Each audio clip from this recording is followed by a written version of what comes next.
धन्यवाद पिता, धन्यवाद पिता। सारे बातों के लिए हम लोग धन्यवाद देते हैं प्रभु जी।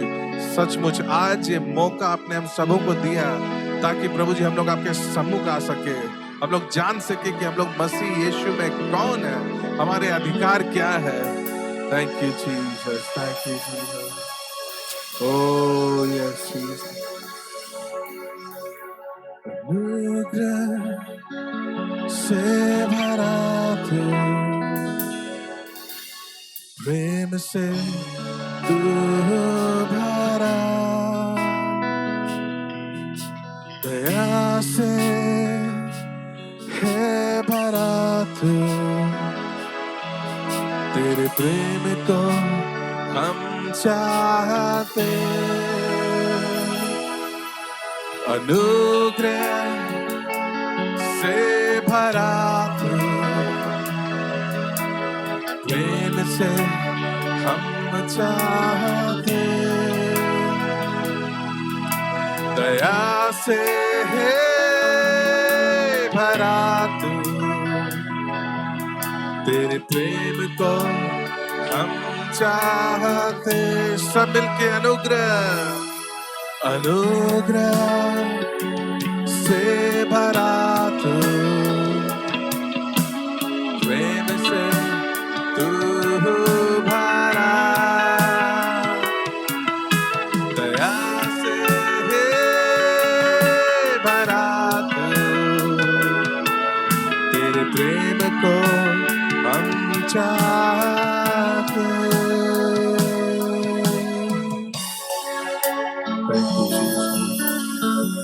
Thank you lord, thank you जी। धन्यवाद प्रभु जी, आज इस सुंदर समय के लिए धन्यवाद देते हैं। सचमुच तुम महान है प्रभु। आज इस सुबह के समय प्रभु जी हम लोग सब कुछ अपना समर्पित करते हैं प्रभु। मैं प्रार्थना करता हूं जितने लोग यहाँ पर मौजूद हैं प्रभु जी, हम लोग जीते हुए समान से जैसा सोच करके हम लोग यहाँ से निकलने पाए प्रभु जी। वो सारा कुछ जो हमारे जीवन में है जो आपकी ओर से नहीं, यीशु में मसीह के नाम से हम लोग उसको अपने जीवन से निकालते हैं प्रभु जी। आज हमारे मनों को, हृदयों को खोल ताकि प्रभु जी आपके वचन को हम लोग सही रीति से उसको ग्रहण करने पाए और अपने जीवन में लागू करने पाए, यीशु के नाम से। आमीन, आमीन, आमीन, आमीन, आमीन, आमीन, आमीन। 11:30 बज चुका है। थोड़ा सा iPhone 6s make it less ना, आमीन। तो लेट होगा तो नाराज मत होइए, आमीन। कम से कम हम लोगों को तो कम से कम 1 घंटा तो मिलना चाहिए, और नहीं होने से फिर जो है हम लोगों का संदेश अधूरा रह जाता है, आमीन। तो मेरे प्रिय मित्रों, आज जो है हम लोग जो देखने जा रहे हैं, आप लोगों को शायद उसका टॉपिक मिल गया है कि मसीह यीशु में हमारी पहचान क्या है। और ये बहुत ही सिंपल सा मैसेज है जो कि आज मैं आपके सामने व्यक्त करना चाहता हूँ, प्रकट करना चाहता हूँ। क्योंकि मेरे प्रिय मित्रों, जब तक हम लोग पहला कदम को नहीं जानेंगे तो हम लोग दूसरे कदम पर नहीं जा सकते हैं, आमीन। हम लोग को सबसे पहले जानना है कि हम लोग मसीह यीशु में कौन है, मसीह यीशु में कौन है, ये सबसे जरूरी बात है। और ये नहीं जानने के कारण आज बहुत सारे मसीही लोग, अभी हम लोग यहीं पर हैं, हम लोग आगे नहीं बढ़ पा रहे हैं, हम लोग जी नहीं पा रहे हैं जिस रीति से हम लोग को जीना चाहिए, जिस रीति से परमेश्वर ने हम लोगों को नियुक्त किया था जीने के लिए। लेकिन अगर हम लोग नहीं जानते हैं तो कैसे हो सकता है, कैसे हम लोग बढ़ सकते हैं, आमीन, हालेलुया। और जितने भी संदेशों को मैं यहाँ पर प्रकट करता हूँ या बताता हूँ आपके बीच में, ऐसा नहीं कि ये कोई नई संदेश है।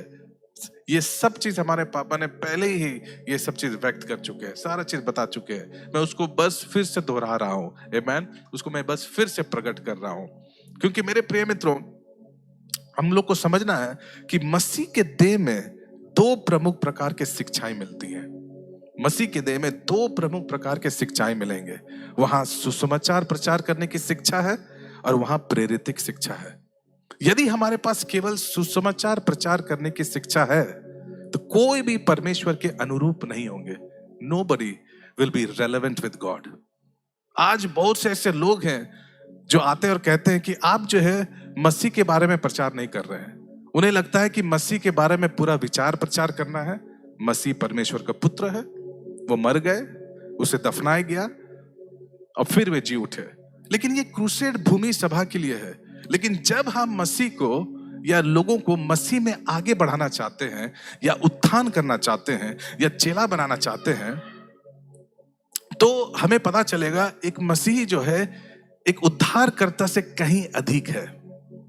हम बचाने वाले अनुग्रह से सक्षम करने वाले अनुग्रह की ओर जाएंगे।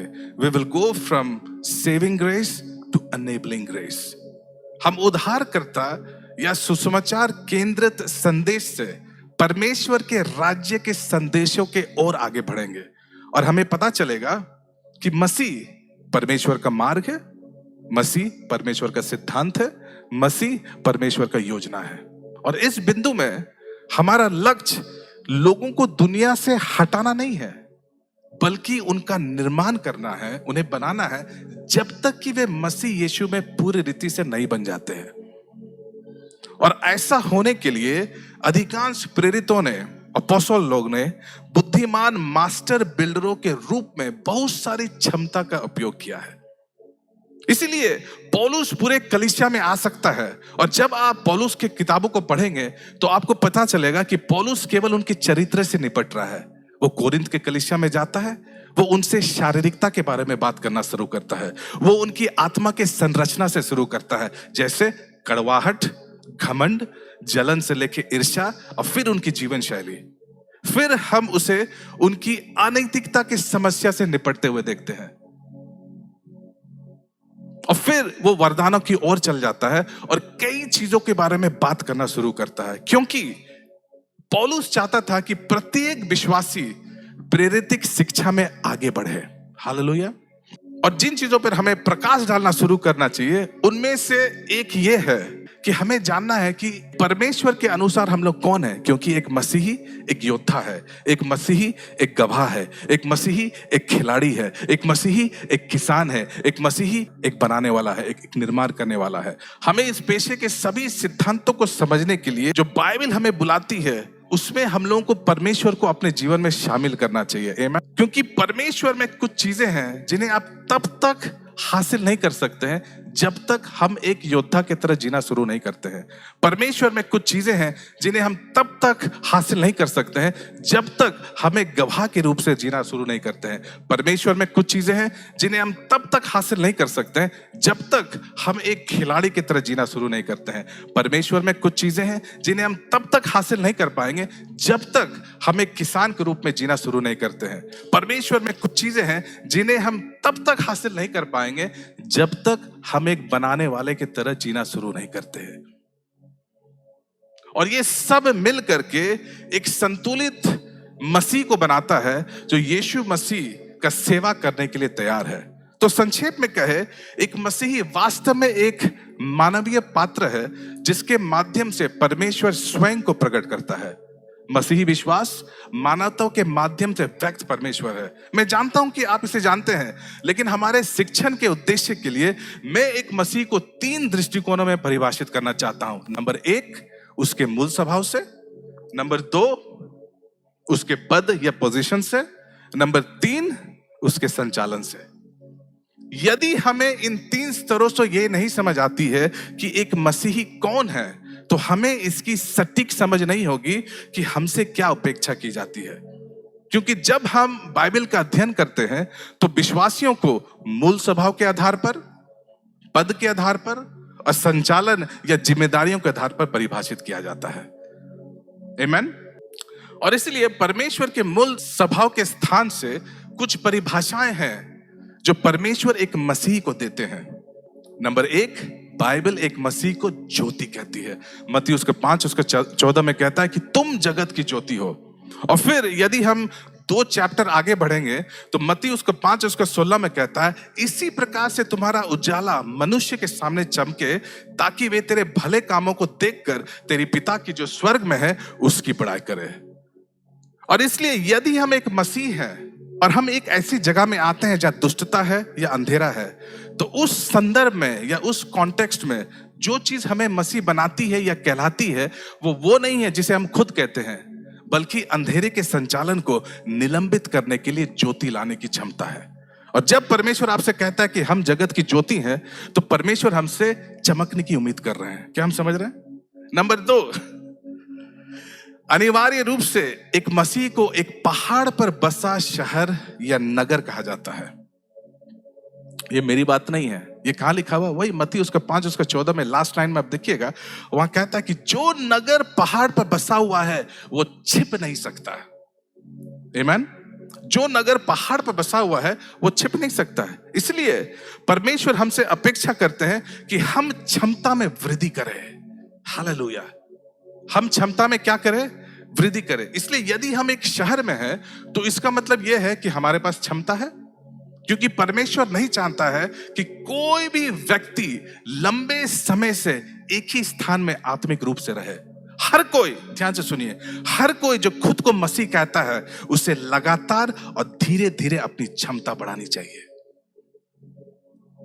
आज ऐसे कई लोग हैं जो 10 साल पहले जैसे थे और फिर आप उन्हें उसी स्थान पर पाएंगे और वे 1 या 2 काम कर रहे हैं और उन्हें इतना गर्व है कि वे मसीह हैं, लेकिन उनकी क्षमता नहीं बढ़ रही है और वास्तव में उनमें से कुछ तो और भी छोटे होते हुए जा रहे हैं। अगर हम एक शहर में हैं तो ये अपेक्षा की जाती है कि हम में क्षमता बढ़े। आमीन। पहले तो है कि इसका मतलब है कि हमारे पास क्षमता है, और दूसरी है कि हम में क्षमता बढ़े। सबको बोलिए, हमारी क्षमता बढ़नी चाहिए। तो मूल स्वभाव के आधार पर, एसेंस के आधार पर हमने 2 चीजों को देखा। पहले क्या था? हम जगत की ज्योति हैं। नंबर 2 क्या है? एक मसीह को पहाड़ पर बसा नगर कहा जाता है। अब नंबर 3 में हम लोग देखते हैं, हम परमेश्वर के धार्मिकता खिलाते हैं। हालेलुया। सबको बोलिए, हम परमेश्वर के धार्मिकता खिलाते हैं। दूसरा कुरिन्थियों उसका 5 उसका 21 में देखिए लिखता है, जो पाप से अज्ञात था उसी को उसने हमारे लिए पाप ठहराया कि हम उसमें हो करके परमेश्वर का धार्मिकता बन जाए। हालेलुया। इसलिए यदि हम एक मसीह हैं तो परमेश्वर हमसे अपेक्षा करते हैं कि हम नैतिकता के मानक बने और इस पृथ्वी पर उसके प्रतिनिधि बने। और इसलिए जब दुनिया ये समझना चाहती है कि क्या सही है और क्या गलत है, तो हमें इसका पात्र बनना चाहिए। हम गलत काम करने वाले स्थान पर नहीं हो सकते, अन्यथा हम में और वहां मौजूद लोगों के बीच कोई अंतर नहीं होगा। और हम खुद को मसीह कह रहे हैं, और यहां तक कि हम अपने नाम के साथ एक उपाधि जोड़ने का भी साहस रखते हैं। उपाधि समझते ना, टाइटल्स। मेरे प्रिय मित्रों, हम इस दुनिया में परमेश्वर को चरित्र को प्रकट करने के लिए आए हैं, और इसलिए जब भी हम परमेश्वर के चरित्र को देखना चाहते हैं तो हम सबसे पहले बाइबल में सिद्धांत के माध्यम से पाते हैं और किसी मसीह के जीवन को देख करके हम पाते हैं। आमीन। और इसलिए जब आप किसी मसीह भाई बहन को देखते हैं तो उनके जीवन में परमेश्वर का चरित्र प्रकट होना चाहिए। मनुष्य के स्तर में भी नहीं, परमेश्वर के स्तर पर। हालेलुया। और फिर चौथे नंबर पर हमें आग कहा जाता है। आग। आग का मतलब है कि हम अपने अंदर में कुछ ऐसा रखते हैं जो जलता है, दैट बर्न्स। हम अपने अंदर में कुछ मात्रा में शक्ति रखते हैं। हम जो कुछ भी करते हैं उसमें कुछ हद तक ताकत होती है, जिसे पता चलता है कि उसमें जुनून है, उसमें दृढ़ विश्वास है। मेरे प्रिय मित्रों सुनिए, एक मसीही को अपने स्वभाव में गुनगुना नहीं होना चाहिए। प्रकाशित वाक्य उसके 3 उसके 16 में क्या लिखा हुआ? इसलिए कि तू गुनगुना है और ना ठंडा और ना गर्म, मैं तुझे अपने मुंह में से उगलने पर हूं। तो जब हम किसी मसीह को पाते हैं तो वो जो कर रहा है उसके प्रति किसी ना किसी प्रकार का तत्परता या जुनून होना चाहिए। और इसलिए जब हम किसी मसीह को पाते हैं जो तनाव मुक्त है और आत्मसंतुष्ट है, तो वो अपना मूल स्वभाव को नहीं समझता। तनाव मुक्त समझते हैं ना, जो बहुत स्ट्रेस फ्री है, जो सोचता है कि अभी हमको सब कुछ मिल गया, अभी हमको कुछ नहीं करना है। आत्मसंतुष्ट भी वही है ना, अभी बस इतना ही हो गया, इससे आगे हमको नहीं बढ़ना है। इब्रानी का किताब उसका 1 उसका 7 में देखिए क्या लिखा हुआ। और स्वर्गदूतों के विषय यह कहता है, वह अपने दूतों को पवन और अपनी सेवकों को धधकती आग बनाता है। यह आयत मुझे बहुत अच्छा लगता है। देखिए क्या, ये मेरी आयत नहीं है, ये बाइबल की आयत है। देखिए क्या लिखा हुआ। और स्वर्गदूतों के विषय यह कहता है कि वह अपने दूतों को पवन और अपनी सेवकों को धधकती आग बनाता है। और हम जानते हैं कि जब तक हम जलेंगे नहीं तब तक हम चमक नहीं सकते हैं। एक चमकदार बर्तन बनने से पहले हमें एक जलता हुआ बर्तन बनना होगा। हम जो कुछ भी चमकते हुए देखते हैं वो पहला जल रहा होता है। इसलिए यदि हमें कोई चमकती हुई चीज मिलती है जो जल नहीं रही है तो वो मूल नहीं है। और इसीलिए सूर्य बहुत अधिक शक्ति के साथ वो ओरिजिनल प्रकाश को लेकर के आता है। और हम जानते हैं कि चंद्रमा जो मून जो है वो सूर्य से अपना प्रकाश उधार लेता है। मालूम है, स्कूल में हम लोग सीखे हैं, the moon borrows its light from the sun. और इसलिए यदि हम कोई हमें ऐसी चीज मिलती है जो जल नहीं रही है तो वो ओरिजिनल नहीं है। लेकिन परमेश्वर प्रत्येक विश्वासी से अपेक्षा करते हैं कि उसमें असलियत हो, और ऐसा करने के लिए हम लोगों को परमेश्वर के साथ सम्मिलित हो जाना होगा और परमेश्वर की सामर्थ्य को अपने जीवन से निकलने दे। हालेलुया। इसलिए हम आग या अग्नि कहलाते हैं। और बाइबल में अनिवार्य रूप से ये 4 प्रमुख तरीके हैं जिनसे एक मसीही को परिभाषित किया जाता है। परमेश्वर यही नहीं रुकते, मसीह में हमारी एक पद है और ये बताता है कि एक मसीह के रूप में हम वास्तव में कौन हैं। यदि हम बाइबल पढ़ेंगे तो हमें पता चलेगा कि नंबर 1 हम मसीह का वारिस कहा जाता है। नंबर 1 हमें मसीह का वारिस कहा जाता है। ये कहाँ लिखा हुआ है? रोमियोस का 8 उसका 17। आज अगर आप पूछेंगे लोगों से कहाँ लिखा हुआ, नहीं बता पाएंगे। क्यों? क्योंकि वो नहीं जानते मसीह में कौन है। रोमियोस का 8 उसका 17 में क्या लिखा हुआ? और यदि संतान है तो वारिस भी, वरन परमेश्वर के वारिस और मसीह के संगी वारिस है कि जब हम उसके साथ दुख उठाए जाए तो उसके साथ महिमा भी पाए। और इसलिए परमेश्वर हमसे अपेक्षा करते हैं कि हम एक ऐसी मानसिकता रखें कि इस जीवन के अंत में एक विरासत हमारी इंतजार कर रही है, और ये विरासत यहीं से प्रकट होना शुरू हो सकता है। इसीलिए एक मसीही अवैध संतान नहीं है, एक मसीही बंजारा नहीं है, एक मसीही परमेश्वर के राज्य में एक वैध पुत्र है। और वो सिर्फ एक पुत्र ही नहीं, वो विरासत का हकदार है। हालेलुया। और यही कारण है कि परमेश्वर के साथ हमारा रिश्ता सिर्फ एक सुविधा नहीं, एक प्रिविलेज नहीं है, बल्कि एक अधिकार है। ये कहां लिखा हुआ है? यूहन्ना उसका 1 उसका 12। जितनों ने उसे ग्रहण किया उसने उन्हें परमेश्वर का संतान होने का अधिकार दिया, अर्थात उन्हें जो उनके नाम पर विश्वास रखते हैं। यदि ऊपर देखिए सबको, यदि ये केवल एक सुविधा होती तो ये इससे जुड़ी विरासत नहीं होती। और यही कारण है कि जब हम वहां जाते हैं तो हम मदद मांगने वाले भिखारियों की तरह वहां नहीं जाते हैं। हम समाज की दया पर कमजोर निजोर लोगों की तरह वहां नहीं जाते हैं। हम समाज में इस आश्वासन से जाते हैं कि हम वो मदद है जिसकी वो प्रतीक्षा कर रहे हैं, हम वो उत्तर है जिसकी वो तलाश कर रहे हैं। यदि हमारी मानसिकता ऐसी नहीं है तो हम आसानी से समझौता कर लेंगे, आसानी से हम लोग कॉम्प्रोमाइज कर लेंगे, क्योंकि वे सोचेंगे कि हमारा कोई कीमत है। लेकिन भाई और बहनों, हमारे पास कोई कीमत नहीं है। क्यों? क्योंकि हमें पहले ही खरीदा जा चुका है, और एकमात्र वस्तु जिसके साथ हमें खरीदा जा सकता था वो क्या था? यीशु का लहू। और इसीलिए जब कोई आपको मोल भाव करने के लिए पैसा लाता है तो उसने आपका अपमान किया है, क्योंकि हम परमेश्वर के राज्य के वारिस हैं। और जब हम वहां जाते हैं तो हम एक राजकुमार की तरह दिखते हैं जो सिंहासन का हकदार है। हालेलुया। और यही एक विश्वासी की मानसिकता होनी चाहिए। और जब हम कोई ऐसा विश्वासी को पाते हैं जो संसार की तरह काम करता है तो वो नहीं जानता कि वो कौन है। मेरे प्रिय मित्रों, आप परमेश्वर के वारिस हो, हम परमेश्वर के उत्तराधिकारी हैं, और हम उसके विरासत का भी हकदार है। और बाइबल ने जानबूझकर यह बात रखी है ताकि हमारा एक व्यक्तित्व हो, एक पर्सनालिटी हो, एक ऐसा व्यक्तित्व जो परमेश्वर ने हमारे बारे में कहा है उसके अनुरूप हो। देखिए सबको ऊपर देखिए, यदि हम एक राजकुमार के रूप से नहीं आते हैं तो हम इस दुनिया को लेने के बारे में कैसे सोच सकते हैं?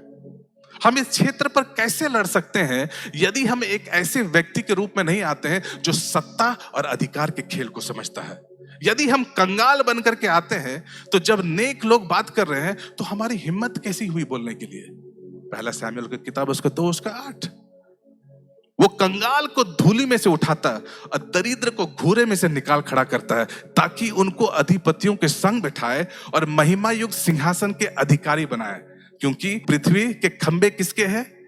यहोवा के हैं, और उसने उन पर जगत को धरा है। तो आप मेरे प्रिय मित्रों सिंहासन के उत्तराधिकारी हैं। भाई और बहनों, हम परमेश्वर के उत्तराधिकारी। देखिए हमें ऐसी मानसिकता रखनी है, यदि आपके पास केवल एक शर्ट है या पैंट है, ठीक है, यदि आपके पास केवल एक शर्ट और पैंट है तो बिना इस्त्री का इसको मत पहनिए। रात को घर वापस आने पर उसे धोइए, इस्त्री कीजिए और कल एक राजकुमार की तरफ वापस जाइए। आज बहुत सारे लोग, मसीही लोग उखड़े हुए हैं, उनका सिर बिखरा हुआ है और उनके पास मुंह धोने का भी समय नहीं है, और वे कह रहे हैं कि परमेश्वर उनकी मदद कर रही है। रिलैक्स भाई, अपने आप को एक साथ रखिए, अपने आप को ठीक कीजिए, अपने कंधों को सीधा कीजिए, अब परमेश्वर की तरफ चलिए, परमेश्वर के जन की तरफ चलिए। बताइए, आपने कितने राजकुमारों को उछलते कुत्ते देखा है? आपने कितने राजकुमारों को उछलते कुत्ते देखा है? राजकुमारों का एक स्वभाव होता है, जब भी आप उन्हें देखते हैं वे अपने हाथ को मोड़ करके ऐसे रहते हैं और वो प्रभारी होते हैं। आप बाजार में एक मसीह को लड़ते हुए पाएंगे और फिर आप खुद से कहते हैं कि क्या मैं वो हूं? मत्ती उसका 5 उसका 40 में यीशु ने कहा, यदि कोई तुझ पर नालिश करके तेरा कुर्ता भी लेने चाहे तो उसे तोहर भी ले लेने दे।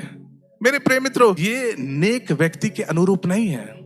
एक कोड है जिसके साथ हम रहते हैं। जब डॉक्टर बेनी प्रसाद यहां आए थे, उन्होंने बताया था ना, एक कोड है जिसके साथ हम रहते हैं।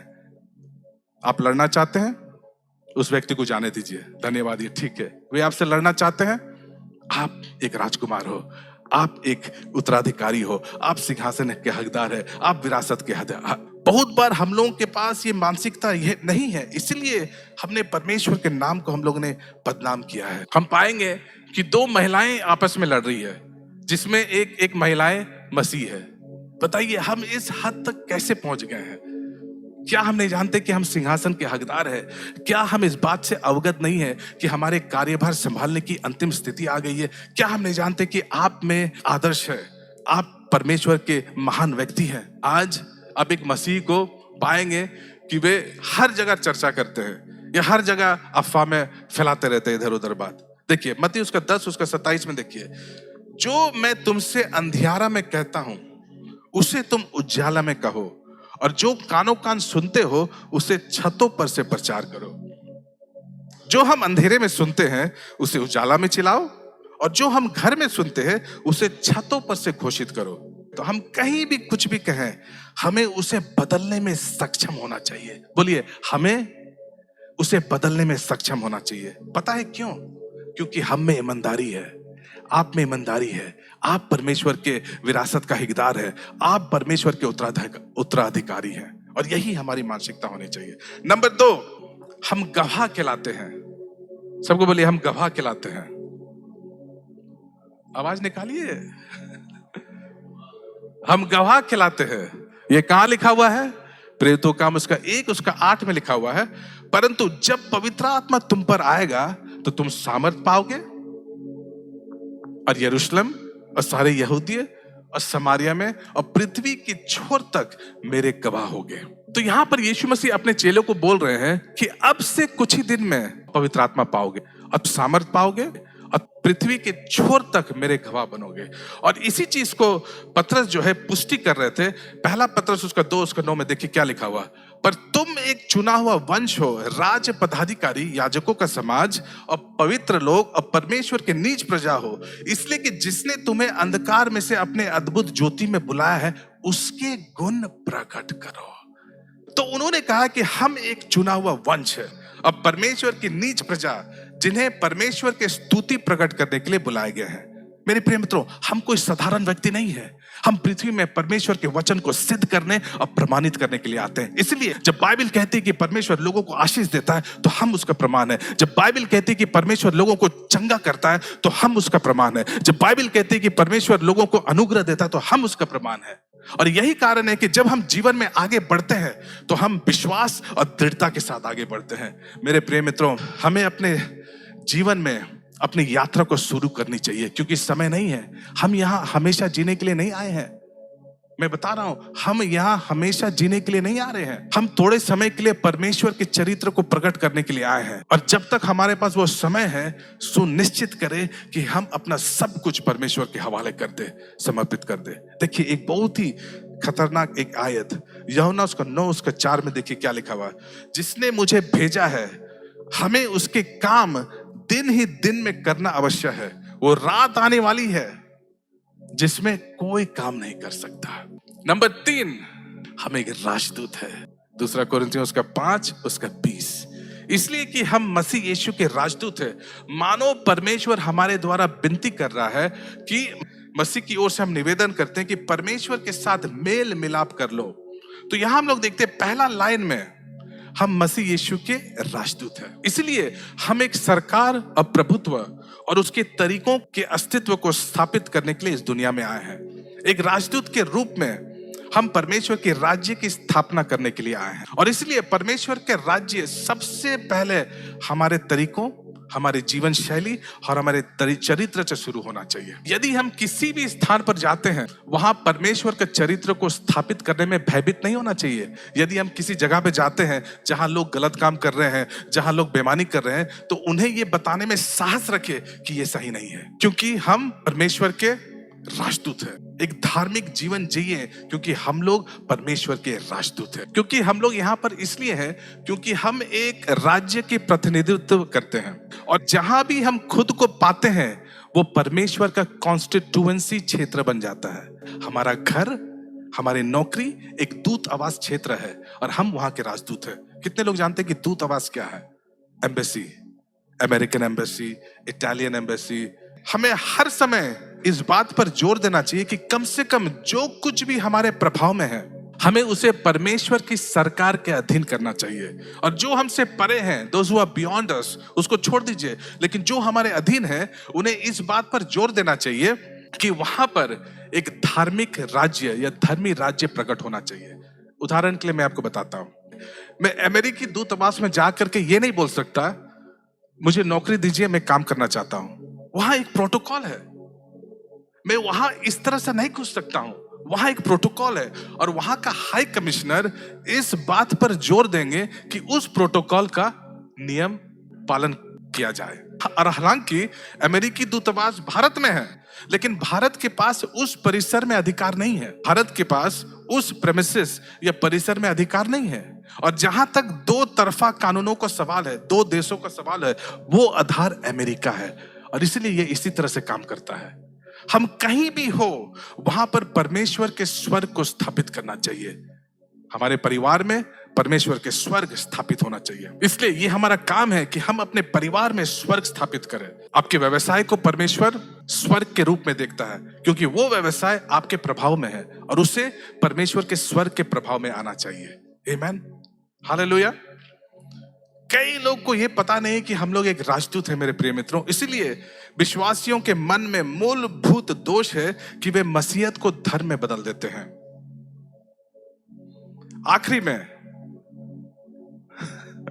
आखिरी में हम पृथ्वी पर एक परदेशी हैं। हालेलुया, हम एक परदेशी हैं। परमेश्वर ने हमें इस क्षेत्र को देखने और वापस लौटने के लिए भेजा है। ये हमारा घर नहीं है। इब्रानी का किताब उसका 11 उसका 13 में देखिए, ये सब विश्वास में मर गए,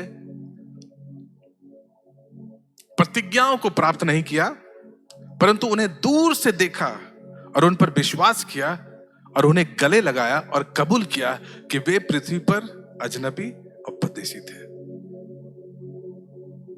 तो बाइबल में कहा गया कि हम पृथ्वी पर परदेशी हैं। कुछ लोगों को लगता है कि ये उनका अंतिम मंजिल है, और इसलिए वे खुशी से अपने आप को मार देना चाहते हैं। उन्हें याद नहीं है कि हम कहीं से आए हैं और हम वापस जल्दी चले जाएंगे। हर बार जब लोग मरते हैं तो ये हमें याद दिलाता है कि हम यहां परदेशी हैं। मैं जानता हूं कि जब लोग मरते हैं तो हम लोग रोते हैं कि नहीं, लेकिन याद रखिए हम लोग सब कोई वापस जा रहे हैं। ये हमारा घर नहीं है, हम एक बाहरी हैं। मैं उदाहरण के लिए आपको बताता हूं, आज आप दुबई जा सकते हैं, ठीक है? कोई है यहाँ पे जो दुबई गए हैं? मैंने तो नहीं गया। अरे वाह, चलिए ताली बजाइए इनके लिए, मरैया भाई के लिए। हालेलुया। आशा करेंगे कि हम लोग सब कोई दुबई जाएंगे एक ना एक दिन, नहीं? ठीक है, तो उदाहरण के लिए आज आप दुबई जा सकते हैं, ठीक है? और आप कह सकते हैं कि आपको उस शहर से प्यार है, लेकिन आप वापस आएंगे चाहे आपको दुबई से कितना भी प्यार हो जाए। आप तस्वीरें खींचेंगे और हर जगह सोशल मीडिया में हम लोग पोस्ट करेंगे, लेकिन हमारा घर कहाँ है? भारत है कि नहीं? जब हम तस्वीरें खींच लेंगे तो हम वापस आएंगे, और यदि हम आने से इनकार कर दे तो जब हम मर जाएंगे तो वे हमारे शव को वापस हमारे देश भेज देंगे। मेरे प्रिय मित्रों, बहुत से लोग नहीं जानते हैं कि हम स्वर्ग से आए हैं। हालेलुया। और हम तब तक वापस जाएंगे जब तक कि एक नई पृथ्वी नहीं बन जाती है और परमेश्वर हमें यहां नहीं डालता है। ये हमारा घर नहीं है। ध्यान से सुनिए, ये हमारा घर नहीं है। इसलिए जितना हम इस दुनिया में जीने के लिए मेहनत कर रहे हैं, कृपया ध्यान रखिए कि हमारी मेहनत आने वाली दुनिया में होनी चाहिए, क्योंकि कई लोगों ने केवल इस दुनिया में निवेश किया है और उसके आने वाले में कोई इन्वेस्टमेंट नहीं है। आज आप देखिएगा, लोगों से पूछिए, मैंने इस इंश्योरेंस में इन्वेस्ट किया है, मैंने उस बैंकिंग में इन्वेस्ट किया है, मैंने इस बिजनेस में इन्वेस्ट किया, लेकिन आप पूछिए आने वाले दुनिया में आपको कोई इन्वेस्टमेंट है? कुछ नहीं, जीरो। परमेश्वर भाई आराम अच्छा से जानते हैं कि इन्वेस्टमेंट क्या होता है। आने वाले दुनिया में कोई इन्वेस्टमेंट नहीं है, नथिंग, जीरो। वे उसी प्रकार के हैं जिन्हें बाइबल धनवान मूर्ख कहती है। क्या आपने लूका 12 पढ़ा? उस आदमी ने अपना खलियान को इकट्ठा कर लिया और अपने प्राण से कहा, प्राण तेरे पास तो बहुत वर्षों के लिए बहुत सारी संपत्ति रखी है, चैन कर, खा पी, सुख से रह। वो परमेश्वर का धनवान नहीं था, वो परमेश्वर का धनी नहीं था। और उस रात क्या हुआ बताइए? उस रात उसका प्राण उससे छीन लिया गया, ले लिया गया, और वो अपने साथ कुछ नहीं ले जा सका, कोई इन्वेस्टमेंट अपने साथ नहीं ले जा सका। सारा इन्वेस्टमेंट पृथ्वी पर ही रह गया। यदि हम जानते हैं कि हम एक परदेशी हैं, तो हम परमेश्वर के साथ धनवान बनने का प्रयास करना शुरू कर देंगे अभी से, क्योंकि अंततः हम वहीं वापस जाएंगे। और यही कारण है कि यीशु मसीह ने मरकुस उसका 8 उसका 36 में कहा, यदि मनुष्य सारे जगत को प्राप्त करे और अपने प्राण की हानि उठाए तो क्या लाभ होगा? एक मनुष्य को इससे क्या लाभ होगा यदि वह पूरी दुनिया हासिल कर ले और अपनी आत्मा का नुकसान सह ले? क्यों? क्योंकि वे दूसरी दुनिया में चल जाएगा और वहां उसके पास जीरो होगा, कुछ नहीं होगा। हमें ये मानसिकता रखनी चाहिए कि हम परदेशी हैं। हालेलुया। हम कौन हैं? परदेशी हैं। तो उस समझ को प्राप्त करने के बाद हम एक मसीह की परिभाषा के अंतिम संदर्भ पर वापस आते हैं, जो कि उसका संचालन है कि परमेश्वर कैसे चाहता है कि हम इस जीवन में अपने आप को और अपनी सभी गुणों को व्यक्त करें और प्रकट करें। नंबर 1, एक मसीह को योद्धा कहा जाता है। Hallelujah, soldier. सबको बोलिए, एक मसीह को योद्धा कहा जाता है। आमेन। तो हम मसीह के योद्धा है। दूसरा तिमुथियुस उसका किताब उसका 2 उसका 3 उसका 4 में देखिए क्या लिखा हुआ, मसीह यीशु के अच्छे योद्धा के समान मेरे साथ दुख उठा। जब कोई योद्धा लड़ाई पर जाता है तो इसलिए कि अपने भर्ती करने वालों को प्रसन्न करे, अपने आप को संसार के कामों में नहीं फंसाता है। लास्ट आयत, लास्ट लाइन जो है मेरे पीछे बोलिए, 1 2 3, अपने आप को संसार के कामों में नहीं फंसाता। तो ध्यान से सुनिए, मैं समाप्त करने जा रहा हूं। मसीही एक योद्धा है, लेकिन हम यहां पृथ्वी पर बहुत आराम से जी रहे हैं। हम नहीं जानते कि आत्मा में एक लड़ाई चल रही है, और हम ही वे लोग हैं जिन्हें परमेश्वर उन लड़ाइयों को लड़ने के लिए भरोसा कर रहे हैं। तो जब राष्ट्र रो रही है तो परमेश्वर इस बारे में कुछ करने के लिए हम मसीहों की ओर देख रहे हैं, क्योंकि हम पृथ्वी पर उसके योद्धा हैं। अगर परिवार रो रहे हैं तो परमेश्वर इस बारे में कुछ करने के लिए हम मसीहों को तलाश कर रहे हैं। इसलिए एक मसीह को यह समझना चाहिए कि अगर राष्ट्र में शांति होगी तो ये हमारी जिम्मेदारी है, अगर परिवार में शांति होगी तो ये हमारी जिम्मेदारी है। परमेश्वर कुछ भी नहीं करेगा सिवाय इसके कि उसके योद्धा को क्या आदेश दिया गया है। इसलिए हर बार जब हम एक मसीह को पाते हैं तो वो एक आदेश का पालन कर रहा होता है, वो एक निर्देश का पालन कर रहा होता है, वो उस व्यक्ति का आदेश का पालन कर रहा होता है जिसने उसे सेना में भर्ती किया है। इसलिए एक मसीही हर दूसरे व्यक्ति के साथ लापरवाही नहीं कर सकता है। हमारी राय भी नहीं है, वी हैव नो ओपिनियंस, हमारी राय भी नहीं है। यदि दुनिया में चीजें हो रही है, फर्स्ट मैं समाप्त करने वाला हूं, यदि दुनिया में चीजें हो रही है तो ये परमेश्वर की स्थिति है और ये हमारी स्थिति है। आज देश में जो भी गाथा चल रही है, सागा चल रही है, उसमें आपने कितने सेना अधिकारियों को ऑनलाइन में आकर के बोलते हुए देखा है? अगर वो बोलते हैं तो उन्हें निकाल दिया जाएगा। और मसीह ये नहीं जानते हैं, और इसलिए हमें अलग अलग राय वाले बहुत लोग मिलते हैं। आपने कितने भारतीय सैनिकों को अपनी मन की बातें करते देखा है? आपने देखा है? अगर वो बोलेंगे, अगर पकड़ा गया तो उनको नौकरी से निकाल दिया जाएगा। अगर कोई सेना बोलना चाहता है तो उनके पास कोई है जो जनसंपर्क का प्रभारी है, समझते हैं ना, पब्लिक रिलेशंस, और वही है जो सेना की ओर से बोलते हैं। आमीन। और इसी तरह एक मसीही को होना चाहिए।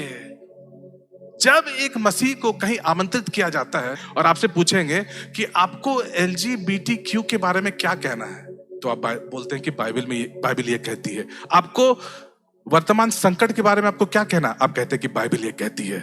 आपको परिवार के बारे में क्या कहना, आप कहते हैं कि बाइबल ये कहती है। आज जो इजराइल और फलस्तीन के साथ जो हो रहा है उसके बारे में आप क्या कहना चाहते हैं, बाइबल ये कहती है। हमारी कोई राय नहीं है, हम वही करते हैं जो परमेश्वर हम लोगों को हुक्म देता करने के लिए, क्योंकि हम अधिकारी हैं जो अपने स्वामी की आज्ञा पालन करने के लिए काम कर रहे हैं। और हमारी पूरी लक्ष्य यही है कि हम मसीह को खुश करें, लोगों को खुश ना करें, मसीह को खुश करें, ताकि जब हम पृथ्वी पर अपनी दौड़ को पूरी कर ले तो वो कहेंगे शाबाश अच्छे और वफादार सेवक। हालेलुया।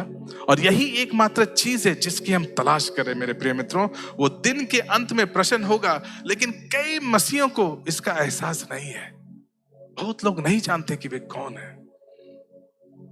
जब आपको बोला जाता कुछ बोलिए,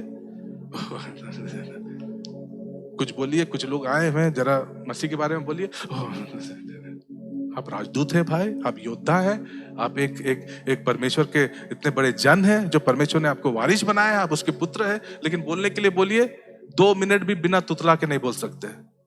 क्यों? क्योंकि हम लोग नहीं जानते कि मसीह में कौन है।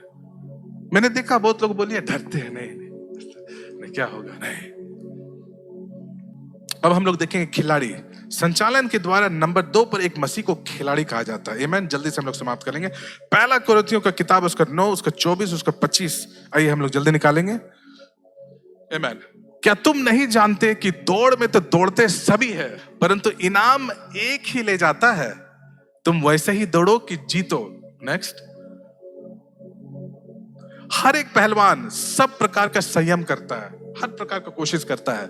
वो तो एक मुरझाने वाले मुकुट को पाने के लिए ये सब करते हैं, परंतु हम तो उस मुकुट के लिए करते हैं जो मुरझाने की नहीं है। मैंने बताया था ना, इन्वेस्टमेंट, इस दुनिया का इन्वेस्टमेंट और आने वाले के इन्वेस्टमेंट। तो हम एक दौड़ में हैं मेरे प्रिय मित्रों।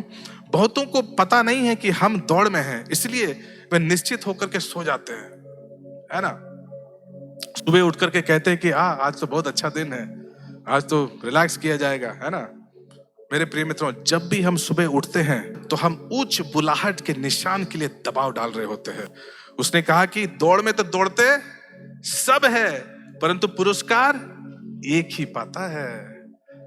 अगर आप सोचते हैं कि मसीह में आपको अगर मेहनत नहीं करना है तो आप बहुत बड़े गलतफहमी में हैं। कहता है कि हर एक पहलवान सब प्रकार का संयम करता है, वो तो एक मुरझाने वाले मुकुट को पाने के लिए ये सब करता है। यही कारण है मेरे प्रिय मित्रों, हम हर उस चीज में शामिल नहीं हो सकते हैं जिसकी हम दौड़ में हैं।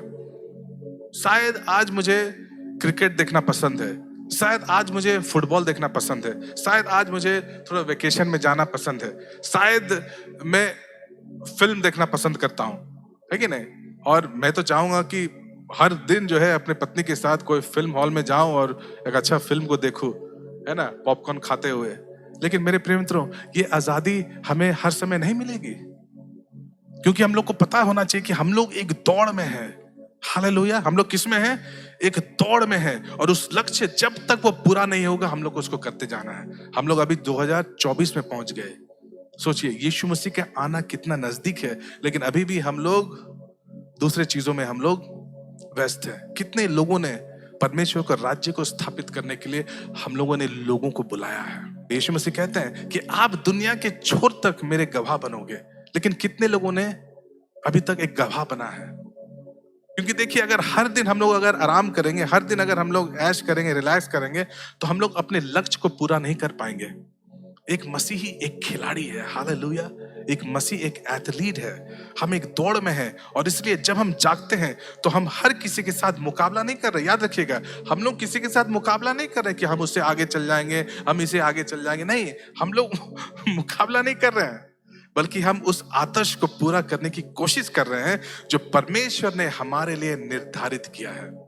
और इसलिए सबसे पहली चीज जो हमें करना चाहिए वो ये पता लगाना है कि परमेश्वर हमसे क्या चाहता है, कि हमें क्या करना है। जब तक हम उस निशान को पूरी नहीं कर लेते हैं तब तक हम खुद को आराम नहीं देंगे। हालेलुया। और जब हम उस निशान को पूरी कर लेंगे तो हम दूसरे निशान की ओर हम लोग जाएंगे जिसे हमें पूरा करना है। आमीन, हालेलुया। इसलिए अब देखिएगा, पौलुस कहता है पहला कुरिन्थियों उसका 9 उसका 27 में, मैं अपने देह को मारता कुटता वश में लाता हूं, ऐसा ना हो कि औरों को प्रचार करके खुद ही निकम्मा बन जाओ।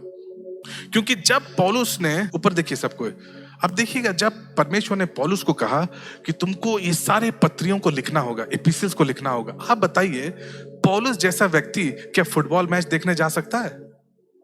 क्रिकेट खेलने जा सकता है? कभी कभी देख सकता है। मैं ये नहीं बोल रहा हूं कि हम लोगों को कभी क्रिकेट नहीं देखना है, कभी फुटबॉल नहीं, वो नहीं बोल रहा हूं मैं। कभी कभार देखने के लिए जा सकते हैं, लेकिन अगर हर दिन अगर हम लोग करेंगे तो क्या पौलुस उन पत्रियों को लिख सकेगा? बताइए, कुंवारियों के बारे में क्या कहना है? पौलुस कैसे उसको मिला? पौलुस तो शादीशुदा भी नहीं था, लेकिन उन्हें मैरिज के बारे में बहुत कुछ बोला, विवाह के बारे में बहुत कुछ। कैसे बोला? कलीसिया के बारे में बोला, परिवार के बारे में बोला। कैसे बोला? क्योंकि उसको तीसरा स्वर्ग में जाना था और प्रतिदिन उसको परमेश्वर के साथ बने रहना था, प्रतिदिन। पौलुस जैसे आदमी कभी नहीं बन सकता किसी चीज का फैन। और वही है जो इफिसियों उसका 4 उसका 11 उसका 15 में, उसने कुछ को प्रेरित नियुक्त करके, उसने कुछ को भविष्यवक्ता नियुक्त करके, उसने कुछ को सुसमाचार सुनाने वाले नियुक्त करके, और उसने कुछ को रखवाले और उपदेशक नियुक्त करके दे दिया। ये कौन ये सब सिद्धांत बताया? बताइए, ये सब सिद्धांत किसकी था? पौलुस का था।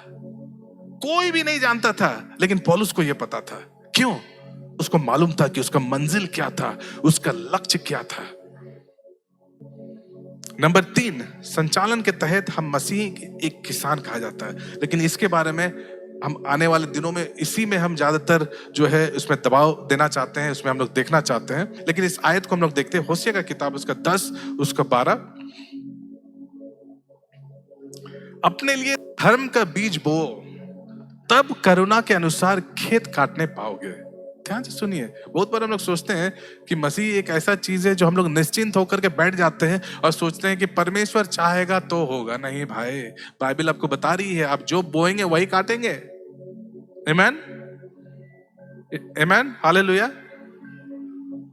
उसके बाद आगे देखिए, अपनी पड़ती भूमि को जोतो, देखो अभी यहोवा के पीछे हो लेने का समय है कि वो आए और तुम्हारे ऊपर उधार बसाए। हालेलुया। तो एक किसान कौन है? संक्षेप में आपको बताता हूं। पहले वो जमीन जोतता है, टिलिंग द ग्राउंड, फिर बोता है, बोने के बाद सिंचाई करता है, सिंचाई करने के बाद फसल काटने का समय है, और लास्ट वाला कौन बता सकते हैं? शायद हमारे मैनेजर साहब बोल पाएंगे, हमारे निकी भाई। लास्ट में वो क्या करते हैं? फिर से निवेश करता है, फिर से इन्वेस्ट करता है। एक किसान हर चीज नहीं खाता है। उदाहरण के लिए, आपको आज कोई अगर 5 लाख रुपया दे दिया तो आप क्या करेंगे? सबसे पहले 5 लाख का पूरा गाड़ी खरीद लिए, या 5 लाख पूरा खर्च कर दिए, उसमें कुछ बचाया आपने? सबसे पहले तो दशमांश है, वो तो होना ही है, उसको अलग। उसके अलावा उसके बाद क्या करना है? आपको बचाना है उससे कुछ। ये एक सिद्धांत है मेरे प्रिय मित्रों। अगर आप अपना रोटी भी खा लीजिएगा, बीज भी खा लीजिएगा, तो फिर आप कहीं आगे नहीं बढ़ पाएंगे। आज देखिएगा, बहुत लोगों को 10 लाख रुपया मिल गया या 50 लाख रुपया मिल गया, सब खर्च कर दिए। सबसे पहले दशमांश निकालिए, उसके बाद आपको कुछ ना कुछ उसको बचाना है। परमेश्वर भाई इसके बारे में बहुत अच्छा से आपको बता सकते हैं। तो इसलिए हम लोगों को फ्यूचर के लिए, अगर आज से ही कल में हम लोग निवेश नहीं करेंगे तो हम लोग कल कंगाल और गरीब बन जाएंगे। ये संसार में भी है और ये आत्मिक रूप में भी है। आत्मिक में भी अगर आप दौड़ेंगे नहीं, जैसे हम लोगों ने अभी पढ़ा, पौलुस को कैसे ये पत्रियां सब कहां से मिली? ऐसे ही सोते सोते मिल गया? नहीं, उसने तीसरा स्वर्ग में गया, वहां पर परमेश्वर ने वो किताब को खोला और उसको सिखाया। आमीन। और अंत में एक मसीह को एक बिल्डर कहा जाता है। हालेलुया। बिल्डर कहा जाता है। बिल्डर मतलब बनाने वाला। मत्ती उसका 7 उसका 24 उसका 27, बुद्धिमान और निर्बुद्धि है ना के बारे में देखिए यहाँ क्या लिखा हुआ। इसलिए जो कोई मेरी ये बात सुनकर उन्हें मानता है, वो उस बुद्धि मनुष्य के समान ठहरेगा जिसने अपना घर किसने बनाया? चट्टान पर बनाया। और मेहम बरसा और बाढ़े आए, आंधियां चली और उस घर से टकराई, फिर भी वो नहीं गिरा, क्योंकि उसकी नींव चट्टान पर डाली गई थी। हालेलुया। उसकी नींव कहां पर डाली गई थी? चट्टान पर डाली गई थी।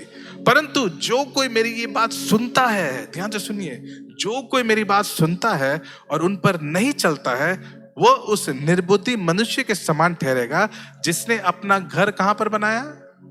बालू पर बनाया। और मैं बरसा और बाढ़े आए और आंधियां चली और उस घर से टकराई और वो गिर करके सत्यानाश हो गया।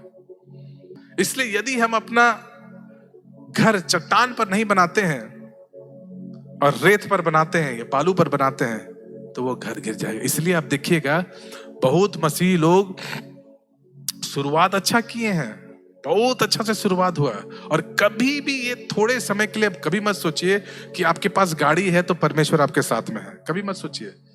कभी मत सोचिए कि आपके पास बैंक बैलेंस है, हाँ तो परमेश्वर मेरे साथ है। कभी मत सोचिए बिल्डिंग है तो हाँ जरूर परमेश्वर मेरे, कभी ये मत सोचिए।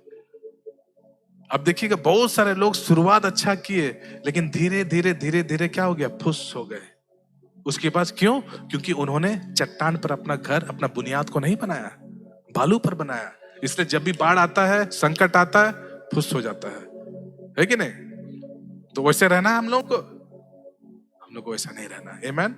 तो हम लोग को कहां बनाना है? उस चट्टान में हम लोग को बनाना है। यही कारण है मेरे प्रिय मित्रों, हर दिन मसीह लोग गिर रहे हैं, निराश हो रहे हैं, परेशानी में पड़ रहे हैं, क्योंकि वे लोग जो है लापरवाही से बुनियाद को बनाए हैं।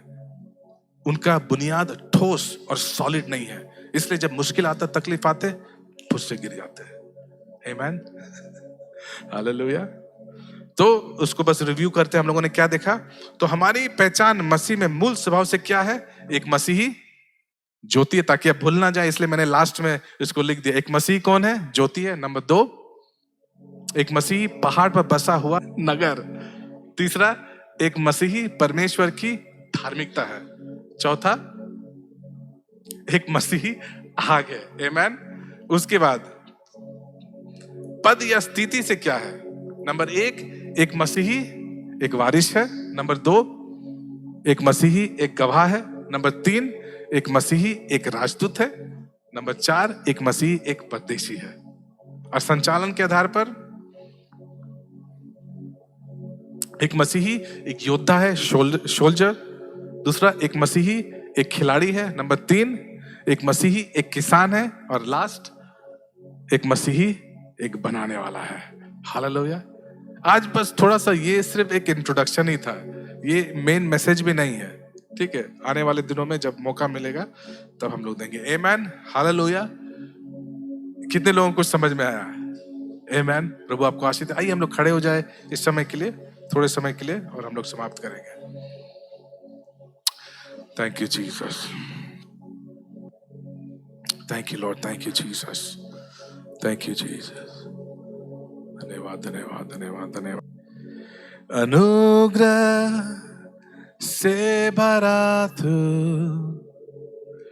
प्रेम से तू भरा, दया से है भरा तू, तेरे प्रेम को हम चाहते। मेरे पीछे इस प्रार्थना को बोलिए। प्रभु यीशु मसीह, ऊंची आवाज से, दिल के गहराई से, प्रभु यीशु मसीह, आज सुबह मैंने आपका वचन सुना है। मैं आपको अपने पूरे दिल से प्यार करता हूं, और मुझे अभी अपने जीवन में आपकी आवश्यकता है। मैं आपको अपने उद्धारकर्ता के रूप से प्राप्त करता हूं। मैं आपको अपने प्रभु के रूप में स्वीकार करता हूं। मैं आपको अपने राजा के रूप में स्वीकार करता हूं। मैं घोषणा करता हूं कि पाप, शैतान, नरक और कब्र की शक्ति मेरे जीवन से टूट गई है। इस सुबह और हमेशा के लिए मैं परमेश्वर का बच्चा हूं, परमेश्वर की धार्मिकता हूं, एक गवाह हूं, एक राजदूत हूं, एक वारिस हूं, एक किसान हूं, एक खिलाड़ी हूं, एक योद्धा हूं और एक बनाने वाले हूं। यीशु मसीह के नाम से आमीन। अनुग्रह से भरा तू, प्रेम से तू भरा, दया से है भरा तू, तेरे प्रेम को हम चाहते। अनुग्रह से भरा तू, तेरे प्रेम को हम चाहते। दया से है भरा तू, तेरे प्रेम को हम चाहते। Thank you Jesus. इस सुबह मैं घोषणा करता हूं कि आप धन्य हैं। परमेश्वर के हाथ आप पर है। आप आज यहां आए हैं और आप आत्मा की सामर्थ में यीशु की तरह लौटेंगे। हालेलुया। और परिणाम सभी लोगों के सामने स्पष्ट होगा कि यीशु के नाम पर आत्मिक चीजों के लिए आपकी भूख कभी कम ना हो। हालेलुया। आपके जीवन में सम्मान और कृपा कई गुना आपके जीवन में बढ़ने पाए। हालेलुया। आप पूंछ नहीं है, आप सिर हैं। जो लोग यात्रा कर रहे हैं उनके लिए हम प्रार्थना करते हैं कि आपकी यात्रा मंगलमय हो। आप यहाँ से जाएंगे सुरक्षित, आपका कोई एक्सीडेंट नहीं होगा, आप सही सलामत घर पहुंचेंगे। आप आनंद और शांति के साथ आगे बढ़ेंगे और अब शांति का परमेश्वर स्वयं आपको हमेशा और हमेशा सामर्थ प्रदान करे। और हर तरह से मैं घोषणा करता हूं और घोषित करता हूं कि आपके जीवन में कुछ भी कभी भी कम नहीं होने पाए। हालेलुया। और कुछ भी आपके जीवन में टूटना नहीं पाए। हालेलुया। मैं आपको यीशु मसीह के नाम से, पिता पुत्र पवित्र आत्मा के नाम से आशीषित करता हूं, धन्यवाद देता हूं यीशु के नाम से, यीशु के नाम से। आमीन आमीन आमीन आमीन। हाथों को उठा करके परमेश्वर को धन्यवाद दीजिए। Thank you Jesus. धन्यवाद पिता, मैं स्वीकार करता हूं। धन्यवाद धन्यवाद पिता, मैं स्वीकार करता हूं। इन सारे बातों को मैं स्वीकार करता हूं। Thank you Jesus, thank you Jesus, thank you Jesus, thank you Jesus, thank you Jesus. प्रभु आप सबों को आशीष दे। आमीन। प्रभु आप सबों को आशीष दे।